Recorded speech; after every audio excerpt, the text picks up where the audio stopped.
بہت زیادہ بوڑھی تھی اور اس کو کھانے کو دے دیا کرتے تھے۔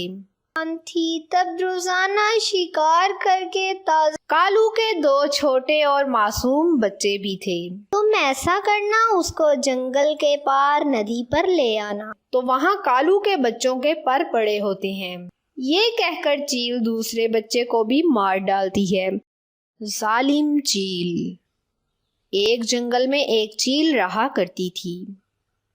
چیل بہت زیادہ بوڑھی تھی اور خود سے شکار نہیں کر سکتی تھی۔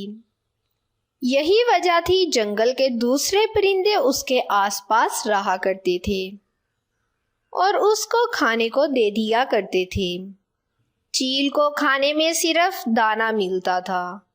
اس کا دل تازہ شکار کر کے کھانے کو کرتا تھا، لیکن وہ کسی بھی پرندے کو کچھ نہیں کہہ سکتی تھی۔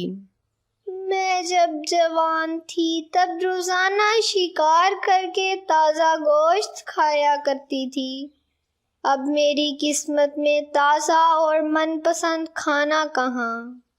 چیل کے گھونسلے کے پاس کالو کوے کا بھی گھونسلہ تھا۔ کالو کے 2 چھوٹے اور معصوم بچے بھی تھے۔ کالو کوا چیل کا بہت دھیان رکھتا تھا اور اس کو کھانے کو بھی دیا کرتا تھا۔ جنگل کے سارے پرندے چیل کے آس پاس رہا کرتے تھے اور خود بھی دانہ کھاتے اور چیل کو بھی دیتے۔ چیل سب پرندوں کو دیکھ کر اپنی قسمت کو کوسا کرتی تھی۔ جنگل میں ایک رانو چڑیا بھی اپنے چھوٹے سے بچے کے ساتھ رہا کرتی تھی۔ ایک دفعہ چیل اپنے گھر کے باہر بیٹھی تھی اور تازہ شکار کا سوچ رہی تھی۔ تبھی رانو چڑیا کا بچہ اڑتا ہوا آیا اور چیل کے سامنے بیٹھ گیا۔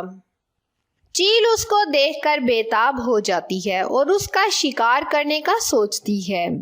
ارے بیٹا، اچھا ہوا تم آ گئے، میرا بہت دل گھبرا رہا تھا۔ کیا تم میرے ساتھ جنگل کے اس پار ندی کے پاس چلو گے؟ میں تازہ ہوا لینا چاہتی ہوں تاکہ میری طبیعت ٹھیک ہو جائے۔ ارے چیل آنٹی، کیوں نہیں، میں ضرور چلوں گا آپ کے ساتھ۔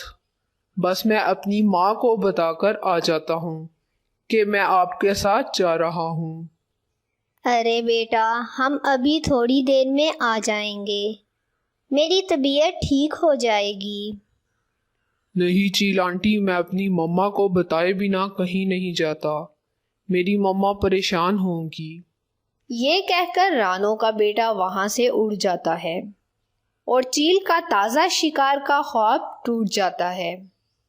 رانو کا بیٹا واپس گھر آتا ہے تو اس کی ماں، بیٹا، میں نے کتنی بار سمجھایا ہے، اکیلے گھر سے دور مت جایا کرو، تم میری بات بالکل بھی نہیں مانتے۔ اس جنگل میں بہت خوفناک جانور رہتے ہیں، ہماری جان کو بہت خطرہ ہوتا ہے اور تم ابھی بہت چھوٹے ہو۔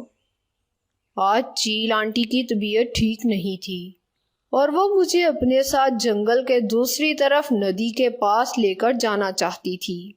جب میں نے آنٹی کو بولا میں اپنی مما کو بتا کر آتا ہوں تو وہ کہنے لگی کہ ہم ابھی واپس آ جائیں گے۔ بیٹا، میں نے تمہیں کتنی بار منع کیا ہے کہ چیل آنٹی کے پاس اکیلے مت جایا کرو۔ یہ کہہ کر رانو چڑیا کالو کوے کے پاس جاتی ہے اور چیل کی سب باتیں بتا دیتی ہے۔ کالو کوا اور رانو چڑیا جنگل کے دوسرے پرندوں کو بھی چیل کی اس حرکت کا بتا دیتے ہیں اور وہ سب اپنے بچوں کو اکیلے باہر نہیں جانے دیتے۔ ایک دفعہ کالو کوا کہیں کام دوسرے جنگل میں جاتا ہے اور اس کا چھوٹا بیٹا گھر کے باہر اداس بیٹھا ہوتا ہے اور چیل اس کو دیکھ کر شکار کا پلان بناتی ہے۔ ارے بیٹا، کیوں اداس بیٹھے ہو؟ آج تم اپنے بھائی کے ساتھ نہیں کھیل رہے۔ چیل آنٹی، میرا بھائی مجھے بہت تنگ کرتا ہے اور مارتا ہے اور میرے ساتھ کھیلتا بھی نہیں ہے۔ کیا تم اس کو سبق سکھانا چاہتے ہو؟ جی چیل آنٹی، پر وہ تو مجھ سے بڑا ہے، میں کیسے اس کو سبق سکھاؤں گا؟ تم ایسا کرنا، اس کو جنگل کے پار ندی پر لے آنا، ہم وہاں دونوں مل کر اس کو خوب ماریں گے۔ ٹھیک ہے چیل آنٹی، میں اس کو لے آؤں گا۔ یہ کہہ کر کالو کا بیٹا اپنے بھائی کو لے کر چیل کی بتائی ہوئی جگہ پر پہنچ جاتا ہے۔ چیل موقع دیکھتے ہی کالو کے بیٹے پر جھپٹتی ہے اور اس کو مار کر تازہ گوشت کھاتی ہے۔ کالو کا دوسرا بیٹا بہت خوش ہوتا ہے کہ اب اس کو کبھی بھی کوئی نہیں مارے گا۔ جب وہ گھر جانے لگتا ہے تو ارے بے وقوف، تم کہاں جا رہے ہو؟ ادھر آؤ ذرا، تمہارے خون سے بھی اپنی پیاس بجھا لوں۔ یہ کہہ کر چیل دوسرے بچے کو بھی مار ڈالتی ہے اور وہاں سے بھاگ جاتی ہے۔ کالو کوا جب واپس گھر آتا ہے تو اس کے دونوں بچے نہیں ملتے۔ وہ چیل کے گھر جاتا ہے، وہاں چیل بھی نہیں ہوتی۔ کالو کوا گھبرا جاتا ہے اور رانو چڑیا کے گھر جا کر ساری بات بتاتا ہے۔ انکل، میں نے آپ کے دونوں بچوں کو جنگل کے باہر ندی کی طرف جاتے دیکھا تھا۔ کالو کوا اور رانو چڑیا ندی کی طرف جاتے ہیں تو وہاں کالو کے بچوں کے پر پڑے ہوتے ہیں۔ پر دیکھ کر کالو کو سب بات سمجھ آ جاتی ہے کہ اب اس کے بچے واپس نہیں آئیں گے، لیکن اب پچھتاوے کے سوا اور کچھ نہیں رہ گیا تھا۔